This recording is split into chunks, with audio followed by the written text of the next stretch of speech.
بيقول لك ان الزمالك بيفكر ان هو ينسحب او يلعب بناشئين. طيب، ينسحب او يلعب بناشئين؟ يا جماعه هو انتوا من زمان كده؟ يا جماعه هو انتوا مش عاوزين يعني تفكيركم ده يرتقي خالص؟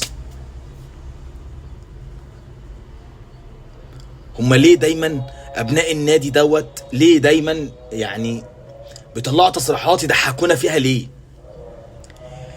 ابناء النادي ده بالذات دماغهم كلهم واحده؟ ليه انا عايز افهم ازاي، ازاي لما بتقولوا اللي انتوا هتنسحبوا من الدوري. طيب خلينا واحده واحده. الانسحاب ده هيفيدكم؟ ده هيضركم يا جماعه، ده هيضركم يا جماعه. انا مش فاهم اوصلها لكم ازاي. هيضركم. طب لما انتوا تلعبوا بالناشئين، هم اساسا الناشئين اصلا لما بيلعبوا النادي الاهلي الصغيرين بيدوهم على عينيهم.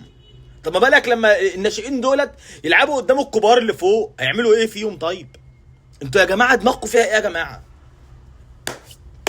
انا مش فاهم. قرارات غريبه وعجيبه وما شفتهاش قبل كده. عمري في حياتي ما شفتها قبل كده الا في النادي ده حتى بيراميدز ما بيعملش كده. بيراميدز ما بيعملش كده. ايه ده يا جماعه ده؟